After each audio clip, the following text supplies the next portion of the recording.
Mais chacun de nous a un désert. Quelque chose qui dans sa vie l'énerve, lui fait mal, lui fait pleurer. Et souvent, le diable aime utiliser nos déserts pour détruire notre adoration. Voyez, Israël est sorti de l'Égypte, ils sont entrés dans le désert, mais quand ils arrivent dans le désert, ils font un veau d'or. Le désert amène les gens à faire des veaux d'or. Ça a même pu transformer Aaron, a fait un veau d'or dans le désert. Malgré sa spiritualité, le désert a fait qu'Aaron puisse faire un veau d'or. Mais je bénis Dieu. Tout le monde n'est pas comme Aaron. Tout le monde n'est pas comme le peuple d'Israël qui fait un veau d'or dans le désert. Il y a aussi des Josué qui, malgré le désert, peuvent rester seuls au bas de la montagne en train d'adorer le véritable Dieu jusqu'à attendre la venue de Moïse.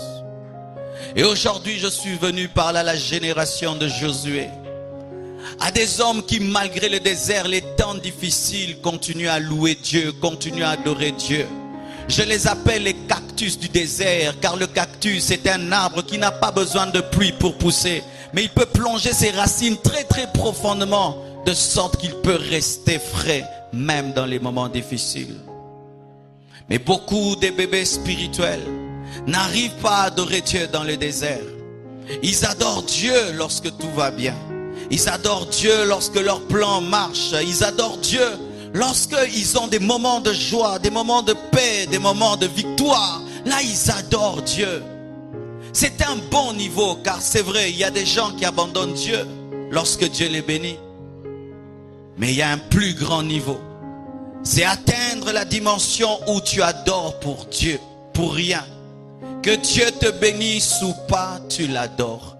Qui te donne le travail ou pas, tu l'adores. Qui te donne le visa ou pas, tu l'adores. Qu'il élève ton ministère ou pas, tu l'adores. Qui te donne des enfants ou pas, tu l'adores. Parce que tu ne l'adores pas pour ce qu'il te donne, tu l'adores pour ce qu'il est. Et tant qu'il sera ce qu'il est, tu continueras à l'adorer.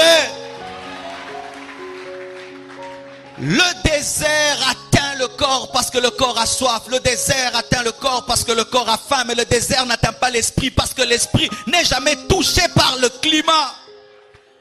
Et il y a une génération d'hommes et de femmes qui ne sont pas touchés par ce qui se passe autour d'eux.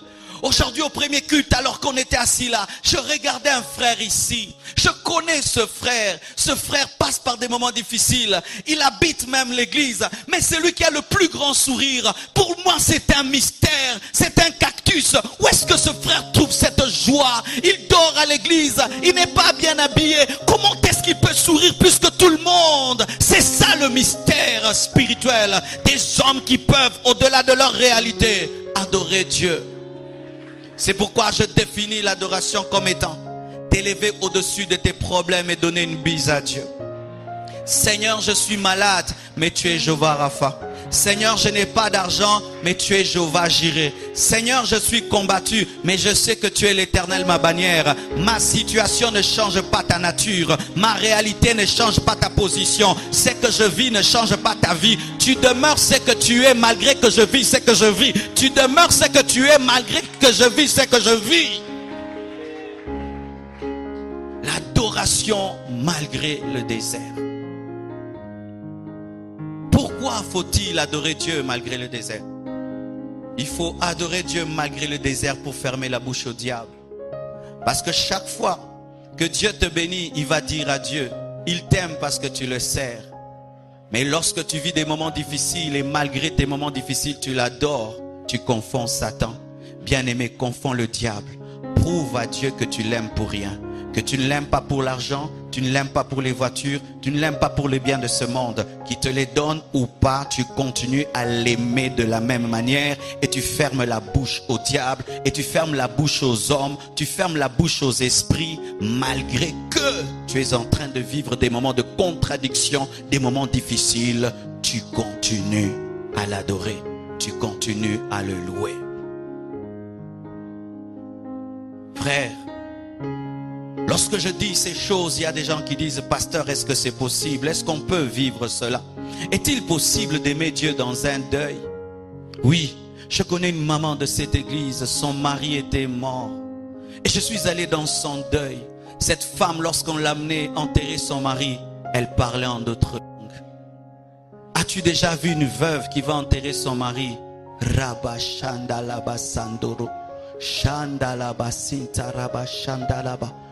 Je ne t'insulterai pas, Dieu, parce que tu es mon mari. Même si mon mari est parti, tu restes mon mari. Rabba Shantalababa. Je t'insulterai pas, Seigneur, même si tu as pris mon père, parce que tu demeures mon père. Labro Sakaraba Shantayababa. Mon père est mort, je ne sais plus étudier, travailler comme avant, mais la gloire puisse te revenir. Rabba Shandalababa. Je connais ces hommes, ces femmes. Je connais une sœur de cette église, elle avait perdu sa mère, perdu son frère. Et le dimanche, elle est venue, la sœur Rena, elle a commencé à chanter. Nous tous, on l'a regardé, c'était un cactus du désert. Un jour, une femme s'est approchée de Jésus.